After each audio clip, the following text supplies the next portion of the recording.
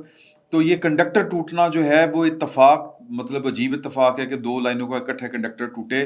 اس کا مطلب ہے کہ یہاں پر مینٹیننس کے مسائل البتہ اپنی جگہ پر موجود ہیں. صبح کل کل جو صبح 7:30 بجے جو تھی یہ والی لائن جو ہے یہ ٹوٹی تھی، اور 9:15 بجے کے قریب جو ہے وہ یہ کنڈکٹروں ان کے اوپر کام ہونا شروع ہو گیا تھا. اب شو مئی قسمت، جو سپیئر لائن ہے اس کی مینٹیننس جاری تھی. اب اس کی مینٹیننس جاری تھی، لوڈ اس کے اوپر شفٹ کیا گیا تو اس میں بھی ٹائم لگا. تو اب طریقہ کیا ہوتا ہے جو مجھے یہ بتایا گیا کہ جب آپ کے سسٹم جو ہے وہ چونکہ بجلی زیادہ پیدا ہو رہی ہے نا پاور ہاؤسز میں، تو ٹرانسمیشن ہے، یہ والی لائنیں جو ہیں یہ آگے ٹرانسمٹ کر رہی ہیں بجلی کو.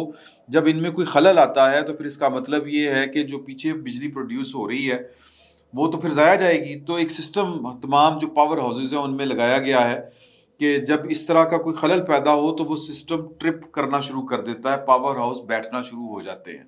پاور ہاؤس بیٹھنا شروع ہوئے تو پورا جنوب جو ہے فیصل آباد سے آن ورڈ آگے، جو آپ حساب لگا لیں کہ پورا کراچی، کوئٹہ، سندھ پورے کا پورا جو ہے، کراچی اس لیے ہوا کہ الیکٹرک کو 1000 کے وی اے کا وہ سپلائی ہے وہ بھی بند ہو گئی تھی، تو اس وجہ سے یعنی کہ جو ہمارا نیشنل گریڈ ہے وہاں سے جاتی ہے ان کو، یا ہمارے پاور سیکٹر سے جاتی ہے، تو وہ بھی بیٹھ گیا پورے کا پورا کراچی آلموسٹ. آپ یہ سمجھ لیں کہ الیکٹرک کے ہوتے ہوئے بھی. تو پھر اس کے بعد جو ہے گڑبڑ یہ ہوئی کہ پاور ہاؤس جب بیٹھنا شروع ہوئے تو مطلب یہ کہ ساری کی ساری بجلی جو تھی اس طرف والی بھی وہ بھی ذرا مطلب کہہ لیں اس میں بھی خلل آنا شروع ہوا، جو شمال کی طرف کا پاکستان ہے یوں آپ کہہ لیں. تو پنجاب جو ہے وہ کل رات سے افیکٹ ہونا شروع ہوا. وہ اس لیے ہونا شروع ہوا کہ سسٹم میں بجلی کم تھی، اور جو بجلی مطلب لائن ٹھیک ہوئی تو پھر جو پرسوں سے کل سے علاقے اندھیرے میں ڈوبے ہوئے تھے ان کو پرائرٹی کے اوپر بجلی دینا شروع کی گئی. تو یہ کہا جا رہا ہے کہ آج رات تک پورے جو بجلی ہے جتنی پیداوار ہے وہ وہ پورا جو ہے یعنی سسٹم کے اندر شامل ہو جائے گی. تو یہ جو 1 گھنٹے بعد بجلی آ رہی ہے اور 1 گھنٹے بعد بجلی جا رہی ہے، یہ والا کام جو ہے وہ آج رات تک ختم ہو جائے گا. تو یہ ہو گیا وہ والا معاملہ. لاپتہ افراد والا میں آپ سے گزارش کر دوں کہ لاپتہ افراد نہیں، نامعلوم لاشیں. نامعلوم لاشوں کا یہ ہے کہ یہ ملتان میں جو لوکل پولیس ہے انہوں نے کچھ جو ایسے جو ہوتے ہیں نا جن کے ورثہ نہیں ہوتے، لاوارث لاشیں جو ہیں وہ نشتر ہاسپٹل کے جو MBBS کے اسٹوڈنٹس ہیں جو آٹونومی پڑھتے ہیں ان کے لیے بھجوائی تھی. تو اب معاملہ یہ ہے کہ جب کسی کالج میں آتی ہے اس طرح کی لاش تو وہ اسٹوڈنٹس کو پڑھایا جاتا ہے آپریشن تھیٹر میں، تو لاش کا بندوبست ہوتا ہے، فریزر ہوتے ہیں یا اس طرح کی چیزیں ہوتی ہیں، ان کو لاوارث یوں کر کے نہیں چھوڑا جاتا مطلب چرند پرند کے لیے. لیکن یہاں پر چھوڑ دیا گیا. انکوائری بیٹھ گئی ہے، پنجاب حکومت نے نوٹس لے لیا ہے، سوشل میڈیا پر یہ شیئر ہوئی تھی. تو بتایا ہی جا رہا ہے یعنی جو مونس علی صاحب ہیں ان کا کہنا ہے کہ یہ وہ پولیس نے فراہم کی تھی لاشیں گلی سڑی ہوئی تھیں، تو اس لیے یعنی کہ پولیس کی طرف سے ہی گلی سڑی ملی تھی، تو اس لیے ان کو فریزر میں رکھا نہیں جا سکتا تھا اور ان پر مطلب کام بھی کوئی نہیں ہو سکتا تھا، بچوں کو پڑھایا بھی نہیں جا سکتا تھا، اس لیے یہ چھت کے اوپر رکھ دی گئی. یہ حال ہے سر. بڑا خوفناک بات یہ ہے جو ہمارے دلوں کو ہاتھ پڑا ہے، وہ ایک تو یہ کہ یہ حرمت انسانی کا خیال نہیں رکھا گیا، تقدس پامال کیا گیا. دوسری بات یہ کہ پاکستان میں سر یہ چلتا پھرتا بال بچوں والا اہل و عیال والا بندہ لاپتہ ہو جاتا ہے، لاپتہ ہوتا ہے. آپ کو پچھلے دنوں یاد ہے کہ MQM کے کافی سارے مطلب 2 تو کم از کم میرے نالج میں ہیں افراد، ان کی لاشیں جو تھی وہ ملی تھی سڑک کے کنارے سندھ میں. تو یہاں پر تو جناب پتہ نہیں کون کون لاپتہ ہے، تو پتہ نہیں یہ کس کس کی لاش ہے، پتہ نہیں کیا انکوائری ہوگی، کیا سامنے آئے گا کیا سامنے نہیں آئے گا. تو جن کے پیارے لاپتہ ہیں ان کے دل تو بیٹھ گئے ہیں یہ ان لاشوں کو دیکھ کے. ہمارے ہاں لاشیں ملنا کوئی بڑی بات نہیں ہے، یہ آپ کو جو بیابان ہیں بلوچستان کے یہاں پر بھی لاشیں مل جاتی ہیں، سندھ کے ریگستانوں میں بھی لاشیں مل جاتی ہیں، کراچی میں تو بوری بند لاشیں ملا کرتی تھی، وہ بھی وقت تھا MQM جب بڑی پاور میں ہوتی تھی. MQM والے کہتے ہیں کہ وہ ہمارے ہی بندے ہوتے تھے، پتہ نہیں کیا کیا یہ پاکستان میں لاشوں کے سلسلے چلے ہوئے ہیں. تو بہرحال اس کی انکوائری اللہ کرے پاکستان میں کوئی انکوائری ڈھنگ کی ہو اور لوگوں کو اس کا پتہ چلے. باقی آخر میں عمران خان صاحب کی بات آپ کے ساتھ شیئر یہ کرنا چاہ رہا تھا کہ عمران خان صاحب نے کل جو جلسے سے خطاب کیا تھا، وہ خطاب جو ہے، دیکھیں خطاب جو ہوتا ہے وہ بندہ جوش خطابت میں کوئی نہ کوئی بات جو ہے وہ کیونکہ لکھا نہیں ہوتا تو عوام سامنے ہوتے ہیں، نعرے وجرے ہوتے ہیں، ہلا لا ہو رہی ہوتی ہے، زخم تازہ ہو تو پھر بندہ جذباتی ہو ہی جاتا ہے. لیکن آپ جب ٹویٹ کرتے ہیں، کوئی پڑھی لکھی سوچ سمجھ کر بات کرتے ہیں، تو پھر اس کا مطلب یہ ہے کہ آپ جو کہہ رہے ہیں اس کا کوئی مطلب ہے، وہ سلپ آف ٹنگ والا معاملہ نہیں ہے.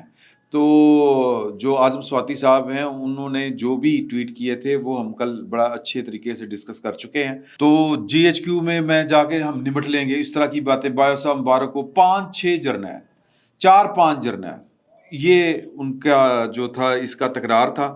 تو وہ پکڑے گئے اور تشدد ہوا. آج سینٹ میں بھی کوئی ہنگامہ ہوا، اجلاس ملتوی ہوا، احتجاج ہوا. نہیں ہونا چاہیے، یہ تشدد نہیں ہونا چاہیے، اس میں کوئی شک والی بات نہیں ہے. لیکن کیا پاکستان کے ریاستی اداروں کو اس طرح سیاست میں بھی ملوث کرنا چاہیے؟ میں نے کل بھی کہا تھا کہ عمران خان صاحب کو جو فیور مل رہی ہے تو کیا کس کو گالی دی جائے؟ پھر ان کے جو عمران خان صاحب کے سیاسی مخالفین ہیں وہ کس کو گالی دیں؟ تو یہ سلسلہ بند ہونا چاہیے. لیکن عمران خان صاحب کو سمجھ نہیں آئی. انہوں نے کہا کہ NRO2 کے حوالے سے انہوں نے پھر ٹویٹ کیا جلسے میں. تو جو انہوں نے کہا تھا کہ چوروں کو جو بیلیں دے رہے ہیں یا بری کر رہے ہیں وہ غدار ہیں، اور جو نیوٹرل ہیں جنہوں نے چوروں کو آنے دیا ہے وہ ان کو حساب دینا پڑے گا، اور یہ کہ زبردستی عزت نہیں کروائی جا سکتی، یہ وہ اس طرح کی باتیں. اب NRO2 یہ پھر اس کے بعد انہوں نے ٹویٹ کیا. NRO2 کے حوالے سے ایک ٹویٹ پر اعظم سواتی کو زیر حراست تشدد کا نشانہ بنایا جانا ہماری تاریخ کا ایک اور شرمناک واقعہ ہے.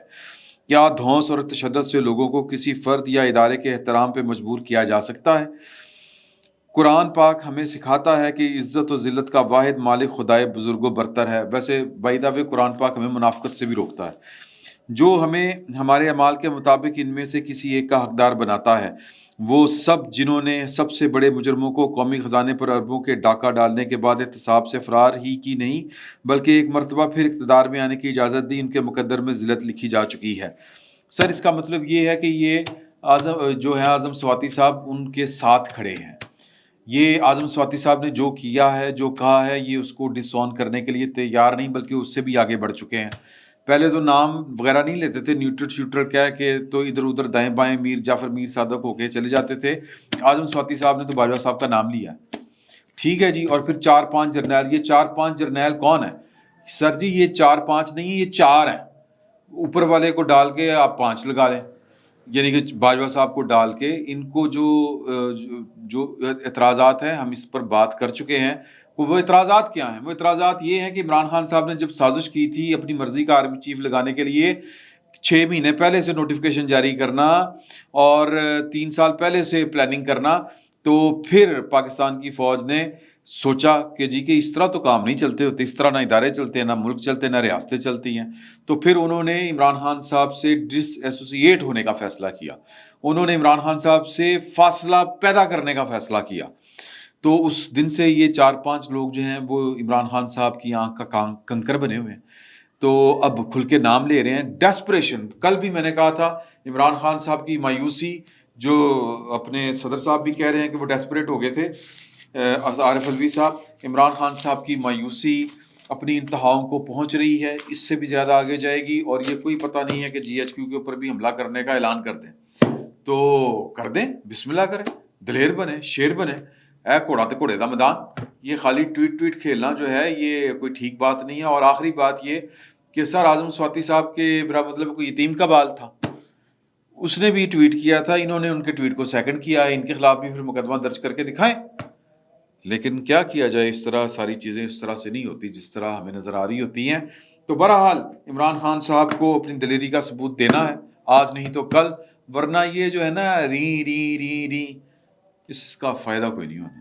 فی الوقت اتنا ہی. بہت بہت شکریہ آپ کا.